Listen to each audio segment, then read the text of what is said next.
Okay, welcome to another episode of Hollywood Kitchen. And let me adjust my computer. Okay, welcome to another episode of Hollywood Kitchen. Today, I am really thrilled to welcome historian Alan Ellenberger, and we're going to talk all about Anita Page.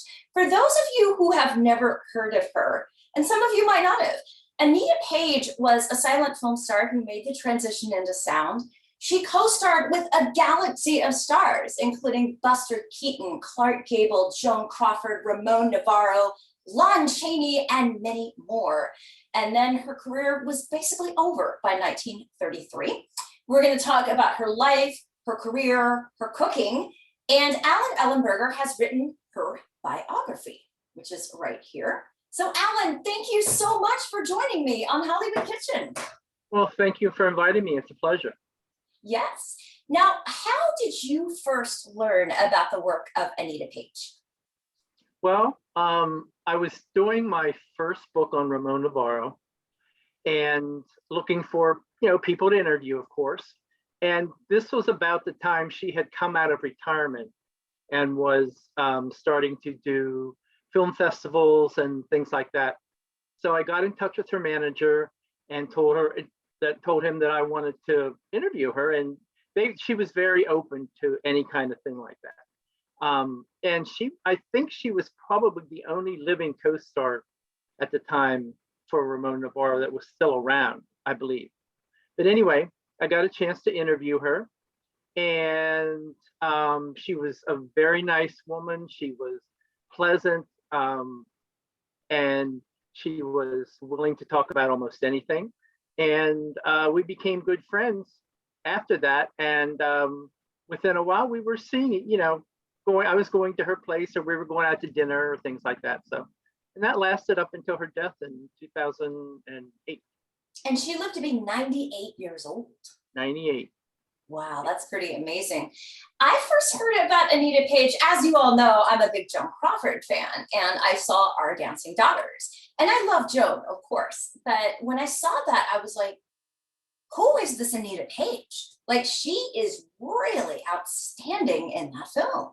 And she really caught my attention. So that's kind of what first put Anita Page on my radar. So what we're going to do, we're going to stop for a moment and talk about this recipe. It's been a little bit of a complicated week here at Chateau Bible trying to figure out this recipe.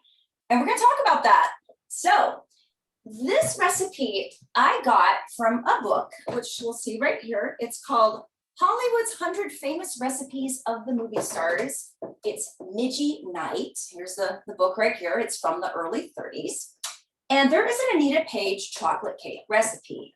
Now, I'm going to post it on the HollywoodKitchenShow.com blog. I've already posted it on Facebook. The way it's written is confusing at absolute best. And I did 2 test cakes this week, and the problem is, they are edible, I will say that, but they're very dry and they're very dense. And thank you to Mary Stanford, my close friend and collaborator, for eating my test products. Gotta love friends who will eat your test stuff. And she was giving me notes. Well, I still haven't been able to kind of crack the code. So I have been talking to my mother about my grandma's chocolate cake recipe from the 50s. I have been reading up on this book, a 1934 chocolate cake cookbook. Well, it's republished in the 90s, but it's 30s recipes. And then I finally found what I think might be the solution. If any of you watched the Oscar Cook-a-thon this last year, where we made recipes of Oscar winners and nominees, Christina Rice and her daughter Gable made Clark Gable's sour cream chocolate cake. And I've been comparing and contrasting all these recipes this week. I noticed Clark Gable's recipe in this 50s cookbook, by the way, is very, very similar to Anita Page's recipe in the early 30s. The only difference is the portions. So the portions are different on Gable's. They're a little bit less. So I was texting with Christina, and she told me that she made Gable's recipe for her daughter Gable, and that it turned out beautifully, and she even made it for her birthday. And I thought, well, that's pretty darn good endorsement. I also got some cooking tips from Kenton Bymaster, and Donna Hill, both who've been guests. So I think between all of this team of people, I think I have the code cracked, Alan. I think I do. So yes, and I will bring you over some chocolate cake too.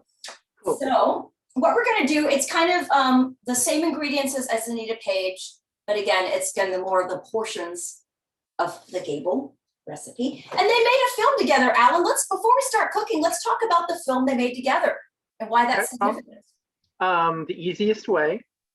It was a very controversial play at the time, and so the Hays Code was involved in a lot of it, and a lot of the studios wanted to make it, but that Hays always slammed it down until MGM finally bought it, and they accepted their version of it, and it's Constance Bennett and her sister is Anita Page. It's a supporting role. And Anita's kind of the good girl. She gets married to Clark Gable, who is her husband. He works for a laundry truck. He drives a laundry truck. And they have a baby. And if you know the story, the sister, Constance Bennett, becomes a bad girl, and finally gets, at the end, they accept her back and everything. So, but it was a supporting role for her, but she has the distinction of being Clark Gable's first leading lady. And he even said that in interviews in the 50s when talking about Grace Kelly, because he compared Anita with Grace Kelly, which she said she didn't mind at all. That's pretty high praise indeed. Yeah. All right, well, we're gonna get started making the recipe. So here's what we got so far. Got 2 squares of chocolate right here. I went ahead, Christina advised me about melting it in the microwave, as it would be a bit easier than melting it on the stove, especially since it's like 1,000 degrees in my apartment. We have 1/2 cup of sour cream, 3 egg yolks, actually full eggs. I was advised to combine the eggs by Kenton Bymaster. 1 1/4 cups of sugar. Oh, I forgot the sugar, Alan. Oh my God. Okay, hang on. Oh wait, no, I didn't. Okay, here it is. Okay, 1 1/4 cups sugar. Okay, 1 cup of flour, 1 teaspoon of soda, and a pinch of salt. So cake making is so much trickier than I had realized. Frankly, I have to admit, before this past week, I've always been the gal who bought the pre-made box at the grocery store, added the eggs, vegetable oil, whipped it up, stuck it in the oven, and that was that. So this week has been my first time to make a cake from scratch, and it's been quite a learning experience for me, I must say. So I have been advised to combine the dry ingredients first. So we're going to combine the, let's see, the flour, the sugar. That's a lot of sugar. It is. There was even more in the Anita recipe, actually, and more sour cream too. Okay, the baking soda, a pinch of salt. And by the way, if any of you see me making a mistake or you have pointers, I am all ears. So please feel free to comment, because I am just learning about how to do all this. Okay, so now we will combine the wet ingredients. So I will combine the sour cream. I never have thought of sour cream in a cake for some reason. Either to be, oh shoot, I probably should have folded in the sour cream. Oh well. What is folding? Lesson learned again. Lesson learned. Okay. Gonna put in this yummy chocolate here. I must be on a chocolate rampage, because last week we did Jane Russell's spiced cocoa. I figure if you're going to go on a rampage, chocolate is a good one to go on. Oh, yeah. Why not, right? Okay, I am going to try to mix this with a whisk here. See how that goes. Now I'm going to have to use the mixer. I know the mixer is very, very loud, and it is probably going to mute me on Zoom for just a few moments. So bear with me while I try to do that. Okay, and fold these. I'm still learning how you fold in things. That's still kind of a bit of a mystery to me, but we're gonna mix all this up together. See how it goes. Okay. Normally I try to use glass bowls so you can see what I'm doing, but whenever I use a glass bowl with the mixer, it'll just fly everywhere. So I'm using this handy bowl right here. Okay, hang on just a second. It's probably gonna mute me, so stay tuned.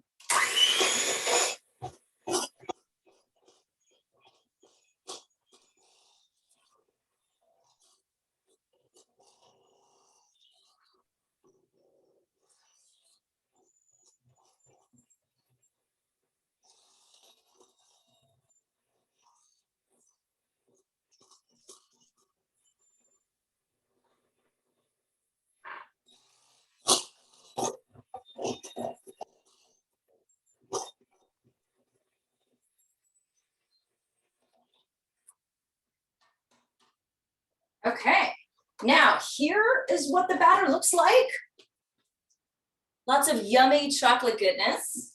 And we just pour this into a greased pan.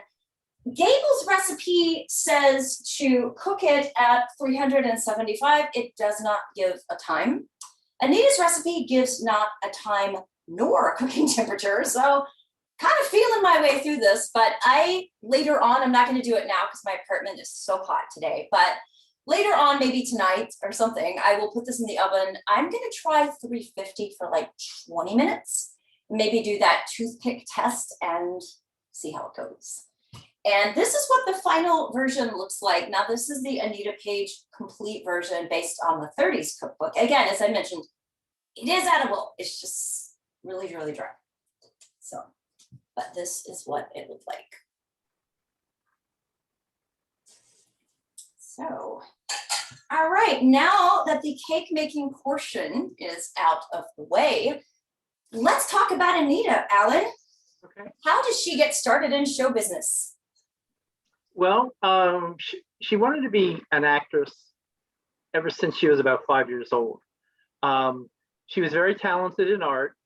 And so when she was 12, she went to Washington Irving School in New York and took art. And it served her later on the set. She would do portraits of her co-stars during the break-in between acting and things like that.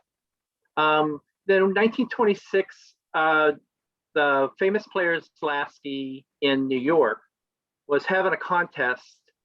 And so she had a picture taken and she submitted it. Copy of that picture is in the book. They actually did a movie magazine. I forget which movie magazine. It wasn't Photoplay, but where they used her as an example of someone that was beautiful but still could not make it in the movies because she was dejected, from she did win. So, but anyway, so she took classes at some very famous schools.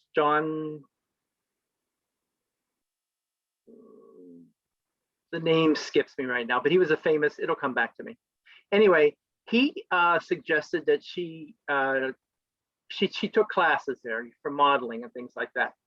And he suggested that he go to a friend's studio over at Pathé, and they were doing some, it was a brand new company, and they were looking for, actresses and things like that. Anyway, she was hired, and she signed a contract with her parents there and everything. And she made 2 shorts, Beach Nuts and another one, which they're, as far as we know, they're lost films now. But they got a call to go to California. So they were going to go to California, and along the way, they discovered that the man who was in charge and the financer was Harry K. Thal. Now, if anybody remembers that name, he was, at the turn of the century, he had killed Stanford White. Stanford White, right? Yeah, the architect. And he went to jail, and he was acquitted, and he went to psychiatric prison, all for the next whatever.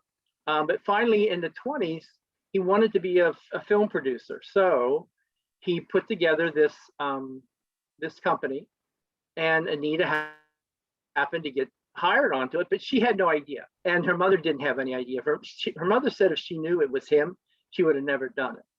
But anyway, they were traveling on a train across the country, and they stopped in Chicago where they picked up Saul.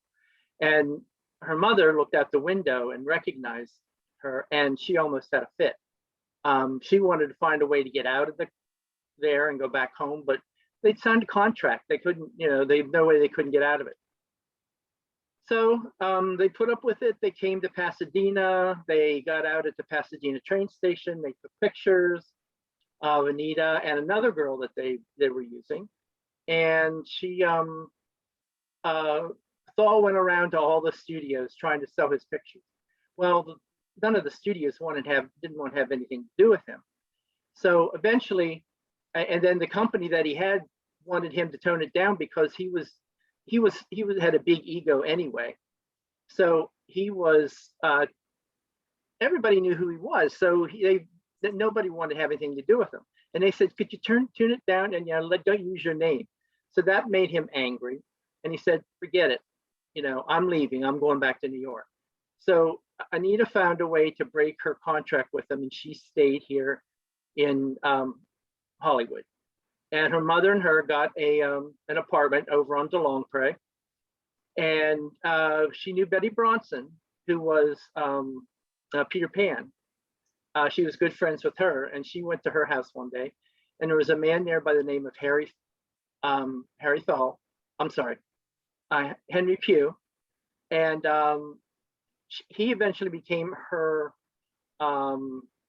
manager, and he got her into a film test over at Paramount. And one day he stopped Malcolm St. Clair, the director, and said, Mal, could you look at this screen test and just tell me? Now, St. Clair was at the time, he was Paramount loaned him out to MGM to make a film. And I don't remember the name of the film offhand, but so he was busy trying to find someone to cast. So he looked at the film, and supposedly he thought Anita would be perfect for his film. So, but he wanted to do another test. So he told her to go over to MGM the following day, pick up a dress that belonged to Evelyn Brent. And then the next day they would do the test. Well, by the time she got over there to MGM, she had a cold and she had a red nose. And she walked in, and someone, evidently the guard, somehow it got mixed up that she was supposed to have a test that day. And she said, no, I can't have a test today. I got a red nose. I look horrible. My hair hasn't been done. I just came here to pick up a dress. So, but then just by chance, Paul Byrne, the producer, was standing right there, and he grabbed her by the arm and said, let's go down and talk to Sam Wood, who was going to direct a picture that they wanted him to. And she protested the whole way. She said, no, I can't do this. And whenever Sam Wood saw her, he picks up the phone and calls William Haynes, who was the picture he was for. So, and Haynes was busy. He was going out horse riding, and he didn't want to do it. But he said, okay, on the way, I'll stop at the studio. He stopped at the studio, and he was still in his horse, with, those outfits they wore back then. And he did a test with her, and she thought it was nothing, but she was thrilled because she loved William Haynes. It was one of her idols. So she got the test, and long story short, she got the job Telling the World, and that was her first film. So she got in there quite quickly. Well, looking at her filmography, it's kind of amazing. So she started out, like, her first big film was Telling the World with Billy Haynes. Right after that, she went into Our Dancing Daughters with Joan Crawford. And then after that, While the City Sleeps with Lon Chaney. That is an incredible triple film right there. Well, Lon Chaney saw the the rushes from Our Dancing Daughters, and he thought that she would be good for the film that he was getting ready to do while the city sleeps. So that's how she got that job. And he was very much a mentor to her, teaching her about the silent film, face and actions and the things you do with your eyes and your mouth and whatever, because you didn't have words back then. So you had to act with your face. And he taught her a lot about all that. Yeah, that's one thing. I love Lon Chaney. I'm a huge fan of his. And I've read that he was that way with many actresses, that Joan Crawford says he taught her how to act. Mm-hmm. When the director, I think it was Herbert Brennan, was really bullying very young Loretta Young on the set of Laugh Clown Laugh, Chaney heard about it and would show up on the set every single day, even if he wasn't in the scene. So he would stop treating Loretta Young like that, the director. So I've heard many stories about how nurturing, supportive, encouraging he could be to women. And that's pretty darn amazing, actually. Yeah. I think he was well loved. I don't know a lot about him, but I've never heard anything bad said about him. Yeah, he was a great person from what I've read as well. So, okay, so after Our Dancing Daughters, I wouldn't call it a trilogy, maybe a trilogy or series. Yeah.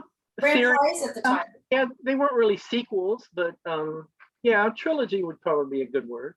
The Flaming Youth or the Jazz Baby trilogy, I suppose one could call it. Our Dancing Daughters, Our Modern Maidens, both of which were silent, and then Our Blushing Brides, which was in sound. Yes. In fact, after they did the last one, there was a running joke around the set that they were going to do, the next one was going to be Our Dizzy Grandmothers. That's funny. She usually plays like the bad girl or the troubled girl in these, and she's definitely kind of the second lead under Joan Crawford, but she equals her in every way. Yeah. Well, if you would have talked to Anita about Our Dancing Daughters specifically, she felt that was her film, even though, history and historians say that that's probably the movie that made Joan Crawford a star, and it did. But Anita, that's just the way she was. She felt that was her film because she was doing the acting, and Joan was just doing the dancing and being the personality.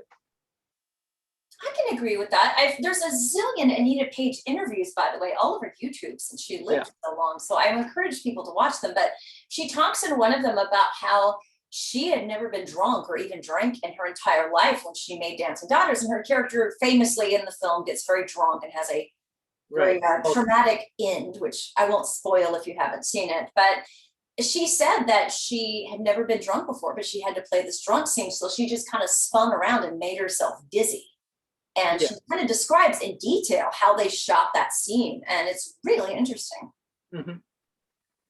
And she's just wonderful. I agree, because she's got more meat in that movie. She's got kind of more to do in that movie technically than Joan does. Yeah. But they're both great. I mean, they're really wonderful together. And they kind of counterbalance each other very nicely. Mm-hmm. She's also great with Douglas Fairbanks Jr. She made several films with Fairbanks Jr. Mm-hmm. And they have really good on-screen chemistry as well. Yeah. And I think there was one of the films she becomes with child with him. And this is kind of a funny story. People would bring pictures of, there's one picture of the both of them lying down in a field together. And people would bring that picture to her and want her to sign it, and she would not sign it because she felt that was not proper for two single people to be in that position. Even though she did it for the film, but she would not sign any pictures showing that. I saw in one of the interviews with her that she talks about being Roman Catholic, and she was very into her religion, and that's important to her. Yeah. Let's talk about her transition into sound. What was her sound debut? Broadway Melody. Which brings us to the point. Broadway Melody, as we know, was the first sound picture to take home the Best Picture Academy Award. Exactly. And looking at it today, it's not one of my favorite films of hers, but it was, you have to go back and know the story behind it. And it was, one of the first big sound films, and they were still trying to fix it. Things on the set went wrong all the time. There was one time they were waiting to do a scene, and she was filing her nails, but while she was doing it, she was tapping her foot for some reason. We do things like that when we're absent-minded, and the sound people could hear it, but they couldn't figure out where it was coming from, and she wasn't thinking that it was her. So they went around and they looked and they pulled things down and everywhere. And finally, someone noticed Anita's tapping her foot, and it really picked it up. It was so strong, it picked it up very much on the film. So she said, I had to watch what I did whenever we were filming, because it would pick up almost anything. And that's one of the reasons why she said she likes silent films better than sound films, because when she was doing silent films, they would play background music depending on the scene, and to get the people in the mood. And whenever sound came along, they couldn't do that. So she said that, that really helped to have the music, and she said people could make noises and it wouldn't matter. Didn't she have a favorite orchestral piece that she would often request on the set of her silence? She did, and I cannot think of it off the top of my head, but she did have a favorite. I'm trying to think. It's one that's pretty well known. Anyway, maybe I'll think of it. I've always been very fascinated by that transition from silent to sound for a variety of reasons. And one thing that's interesting is to kind of hear the stars who endured that transition or were around at that time describe it. And it seems like, from what I've gathered from reading and seeing so many things about it, it's almost like silent film was more of a little small family. It was like a little cocoon. It was kind of a very different experience. But then when sound came in, there was so much pressure to get it right. There was so much money involved. There was so much stress. And a lot of the actors were used to having this incredible range of motion and freedom on camera. And then all of a sudden, they have to sit really still. They have to be really constricted. And I think for a lot of them, they just hated it. And there's so many of the great silent stars who either didn't make the transition or made it, of course, made a few films and just were like, I'm done. My heart's not in it, And it's just kind of sad to me in a way to see that it killed off such a beautiful art form. Yeah. They had Anita take voice classes at USC. And they evidently had a special machine that you had to talk into that was able to tell you what your defects were and things like that. And she went down there like 2 or 3 times a week before she did it. And she passed, evidently, but she said it was a scary thing having to go down and being tested and, to see if you passed the mark to be able to talk on film. And I think everybody was kind of in a panic around that time. And then, of course, not long after sound came in, the Great Depression happened. So you throw in 2 extraordinarily stressful changes to the whole, system. And that had to be really tough because your whole livelihood was kind of on the line, riding on how your voice sounded. Yeah. So after Broadway Melody, what was her next film? And then what happened? Because one of the things when I was first starting to kind of do my deep dive into Anita, you think, okay, she's gorgeous. She can completely act. She's a very good actress.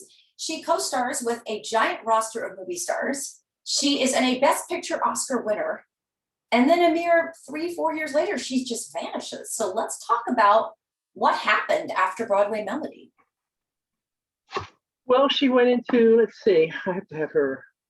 She did Flying Fleet before Broadway Melody with Ramon Navarro, which was a big hit. And she had done before that Dancing Daughters, While the City Sleeps. And she did Speedway with William Haynes again.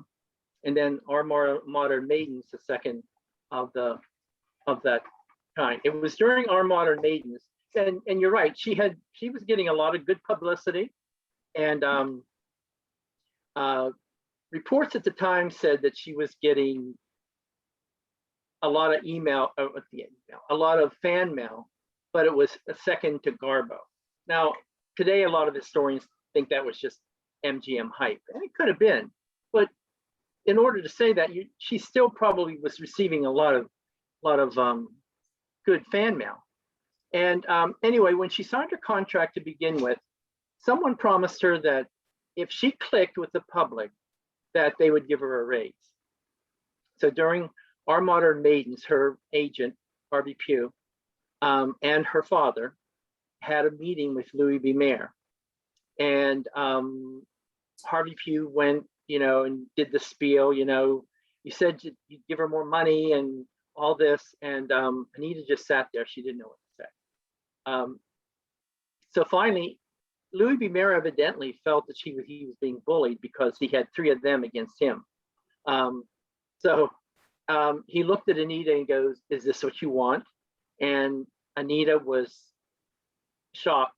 She couldn't say a word. She just sat there and looked at him. And he goes, "Okay, you'll get your money, but I won't lift my finger to help you again, ever." And she was so shocked by that she just got up and ran out.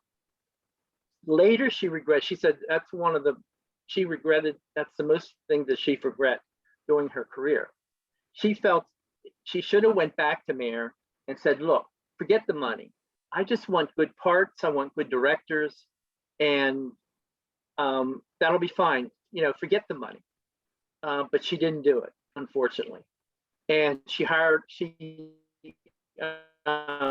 months later, she fired her agent. But from that point on, you'll see some of the films. Some of the films were good films, but she had supporting roles in most of them. And as it went along, the parts got smaller and smaller and smaller. And that was the beginning of her downfall at MGM. And Mayer was very vindictive as well, as we know. Yeah, he told her, he goes, "I can kill Garbo in 3 pictures." And he said, "I can make you in 3 pictures." And he probably could. He probably could have put Garbo in 3 pictures that were so bad that the people wouldn't want to have anything to do with her anymore. Because he was good. He had that power. Yeah. Wow. But that was the beginning of the end. And she did roles, and I mean, she did some. She did Buster Keaton. She did 2 with Buster Keaton. Mm-hmm. Free and Easy and Sidewalks of New York. Right, and she did another Our Blushing Brides, but and then he started what Mayer didn't do before usually with his people was loan them out. Well, he started loaning her out, and her first loan out was to Universal for The Little Accident with Douglas Fairbanks again. She said whenever she found out he was being loaned out, that she knew that wasn't a good sign, because a year or so later, Charlie Chaplin wanted to borrow her for City Lights. Oh, wow. He saw her at a party at Marion Davies' house down on the beach. And they were close friends. They were friends. I don't know how close they were. Who? Marion Davies or Charlie Chaplin? Marion Davies and Anita Page. Oh, yes. They were very good friends. Anita considered her best friend. But anyway, Charlie Chaplin saw her, and they talked, and he said, "I'm doing City Lights and I'd like to test you for it." And she said, "Sure, I'd love to do that." But Mayer said no. But now he was willing to loan her out to almost anybody that asked for her. So that was never a good sign either. But it backfired with Gable whenever he loaned him out to Columbia to do It Happened One Night. So you never know. You never know. And let's also talk about Redheaded Woman, because she does mention in a lot of interviews really wanting that role, which of course would go on to Jean Harlow. Yeah. And she describes meeting with Thalberg, and let's kind of talk about what happened there. Well, she like you said, she really wanted to do redheaded woman. Now, I don't know whether if she knew that Jean Harlow was also in the running for it or not, but I know she was good friends with Jean Harlow. She went to her wedding and everything like that. And so she had pictures, photographs done in a red wig and, everything like that. And she went to Irving Thalberg, and this is her story, that he said to her, "So you really want to do Redheaded Woman?" And she goes, "Yes, Irving, I really do." And he goes, what are you willing to do for Papa? And to her, that only meant one thing. And she said, "I will give you the best performance that I can do." And she said she got up and walked out, and that was never talked about again. And she didn't get the part, of course. Now, I know some people find it hard to believe, and I found it hard to believe too, because you don't never hear these things about Irving Thalberg. No, I mean, nothing in his character indicates that he was a womanizer or a predator, right, or a casting couch kind of man. He just doesn't seem at all, that way. Mayer, Yeah. I believe. A lot of the other ones I firmly believe, but yeah. Thalberg, I know. So I don't know, if it happened, was it a misunderstanding? I'm not saying she's lying, because she would have no reason to lie about that. A lot of things people think that she's exaggerated, or she made up, or things, but most of the things that she's told me, I've been able to back up with research, historical research, at least a little bit. So I find it hard to believe that she just wasn't that type of person to blatantly lie about something like that. Yeah. Maybe she misremembered something, because of her stroke or something, but I always found that her long-term memory was excellent. Her short-term memory, because of the stroke, was a little off, because when I did interviews, she'd be telling this story, and 10 minutes later, she would tell me the same story again. And we'd have to re-guide her and said, "Oh, no, honey, you already told us that story. We're talking about this." And she said, oh, okay, you're right. So we could get her back on track. But that's normal with stroke patients sometimes too. So. Well, the other thing is too, so first off, the strike against her with asking Mayer for more money. Secondly, if not Thalberg, it's very likely another studio executive could have treated her in that way. And then thirdly, I've been kind of thinking about it a lot this week. Studios only, of course, have so many parts and so many resources. And I think they kind of tended to focus in on certain actresses and allocate the resources toward them. Like, as Kimberly Truler calls them, the four Graces were Norma Shearer, Greta Garbo, Jean Harlow, and Joan Crawford. So I think probably most of the resources creatively went to those four women. And then everything else was sort of a trickle down, or everyone else is kind of getting the scraps, getting the supporting parts, getting the B movies, So it could have been that Anita Page had so much superstar potential, and there just wasn't the interest in getting behind her, as it were. Yeah. And, it could be that there are just things, we don't know everything about everybody, and maybe Irving Thalberg had that, maybe not to the point of other ones, but he was a guy with power, and maybe once in a while he gave it a shot. Who knows? I can't say it did, but you have to say that that's a possibility. Definitely. But it is frustrating that she deserved a lot bigger and a lot better roles. She definitely could have been a megastar on the level of Jean Harlow. But let's kind of talk about what happened. So she left MGM. What year did she leave MGM again? Her contract ran out in February of, I think it was 1933. Okay. What was her final film there? What was what? What was her final MGM film? Prosperity, I think. Yeah, it was with Marie Dressler. Marie Dressler. Prosperity, yeah, that was her final MGM film. But she still had a couple that she couple films that's on her contract that she owed them. So instead of doing, they had nothing for her there, so they loaned her out to Monogram Pictures for Jungle Bride.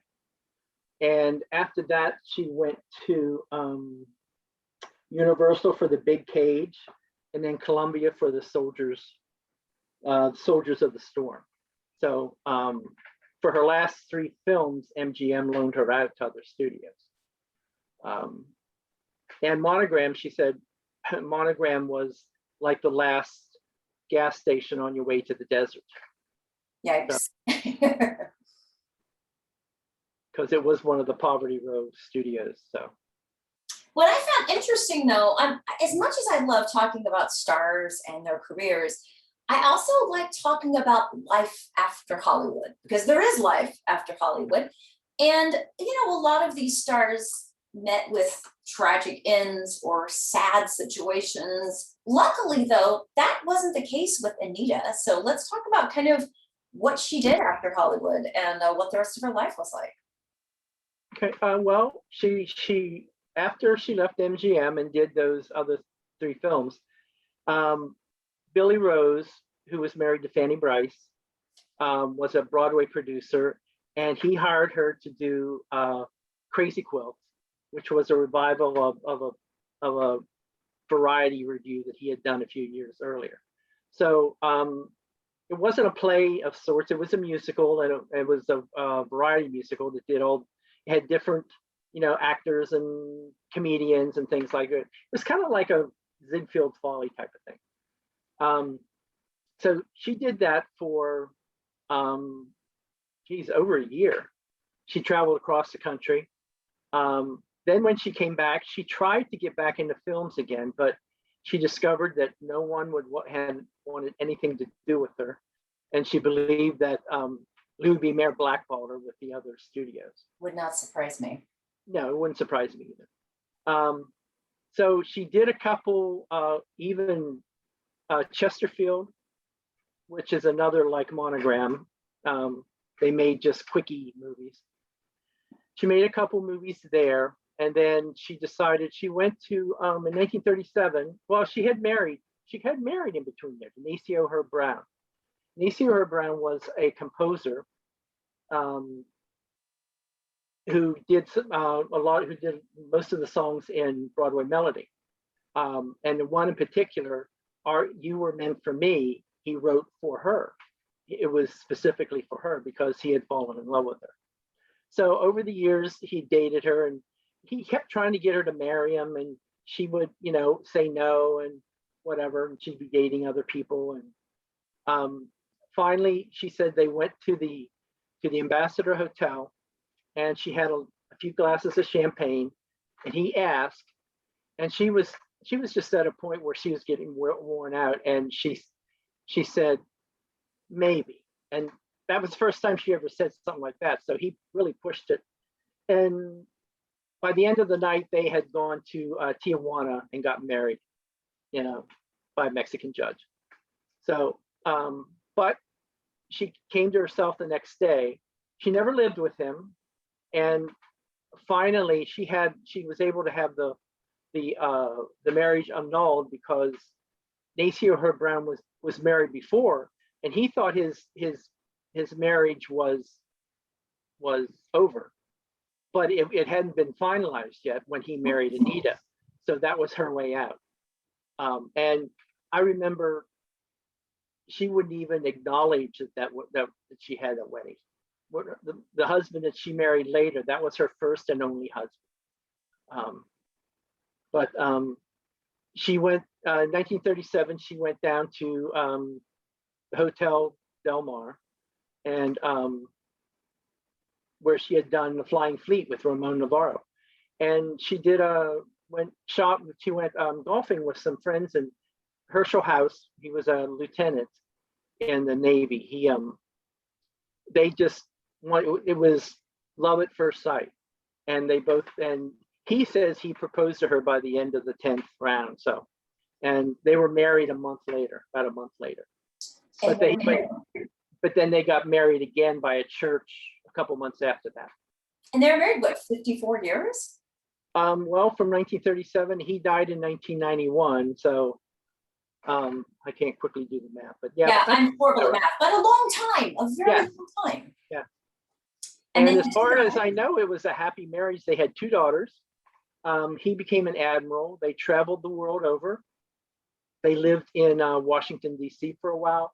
She went to Harry Truman's inaugural.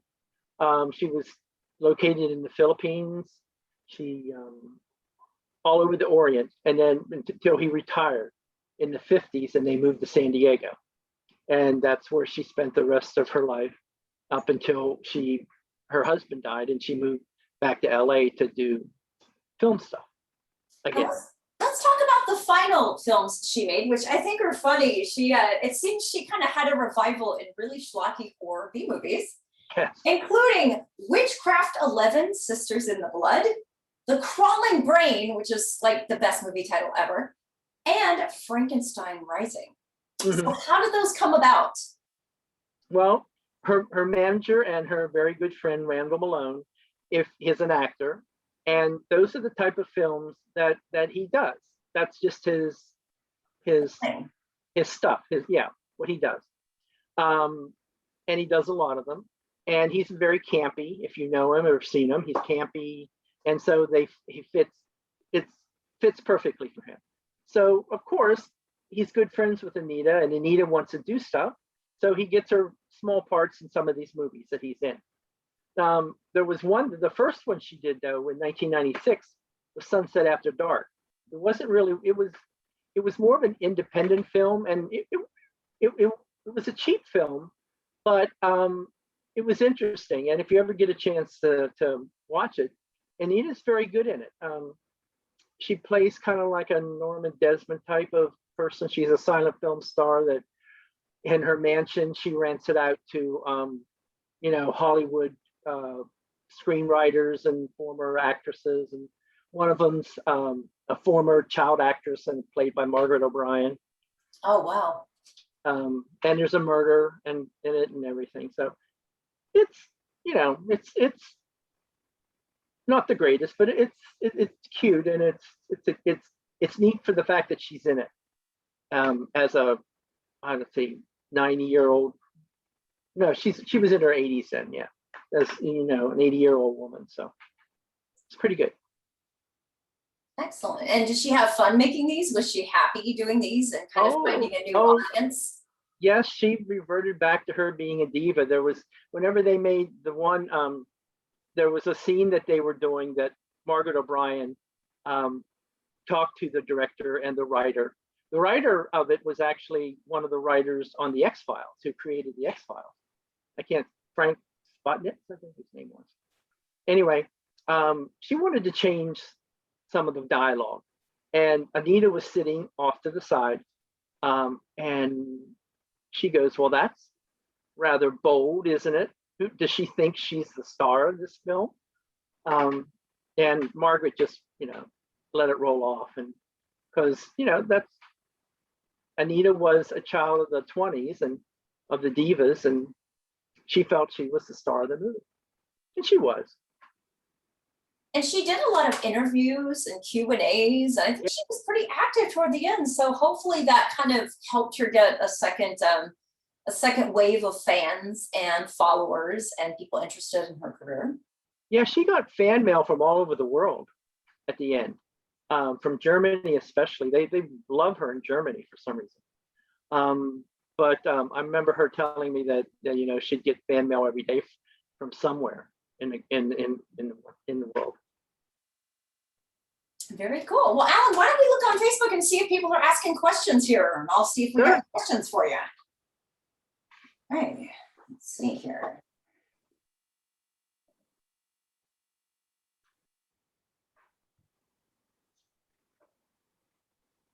Okay. John Powers, someone asked that. Does that ring a bell, that name? Oh, that's John Powers. That is the man that I couldn't think of, who the school she went to when she was younger. And he's the one that mentioned to go to Pathé, to his friend at Pathé, where she got her first part in Beach Nuts. So it was John Powers. He was I don't know what you call him, but he had a school, and where he taught the girls how to walk, and a lot of famous Barbara Stanwyck, I think, and Myrna Loy came out of that. Betty Davis too, I think. Claire Dank is asking, when did she first share the Irving Thalberg story? Where did she first start share? When? Like what? How many years later? Like when did she first tell that story? Well, she told me in the early '90s. Whether she told it to anybody else before that, I have no idea, unless maybe her family. But I don't know. She probably didn't talk about it in the early days when she was. Oh, yeah. You wouldn't have. I mean, you'd be afraid of what would happen. Right. Well, and once she got married, she never saw Hollywood again. Marion Davies was her best friend, and after she left, she never saw Marion Davies again, and she said that she was heartbroken because she really loved Marion. Darren Barnes is saying, hey, Alan, did you ever find an original copy of the photo of Anita and Norma on set? I can send you one. Anita and who? And Norma Shearer on set. No, I don't recall one of those. Well, Darren's offering to send you one, so that's really cool. Thank you, Darren. That's awesome. Yeah. Okay, Jack Priest is asking, hey, Alan, do you know the number of the apartment which Anita and her mother lived in on de Longpre? I do. Hold on, it's in the book. I know exactly where it's at. There's a picture in the book near the end of her. We took her to the apartment and took pictures of her on it.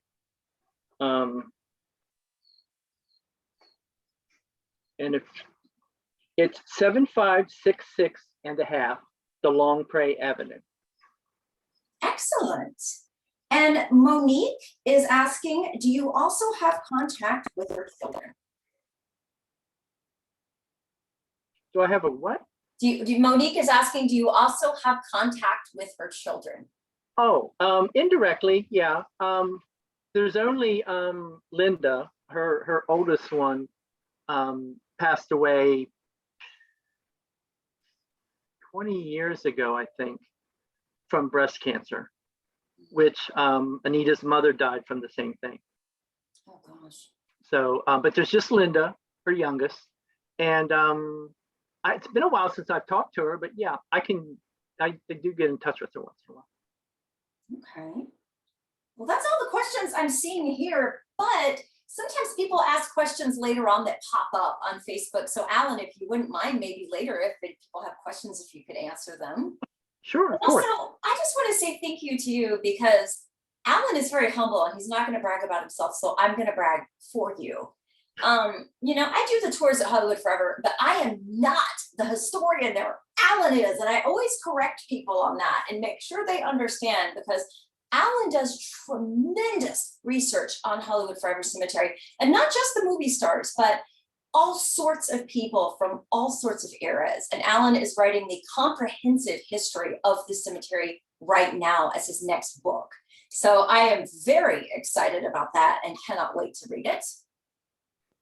Also, Alan has written books on Miriam Hopkins, Ramon Navarro, and Alan is just a tremendous researcher and historian and such a lovely person as well. So I am really happy that you could do this episode with me today.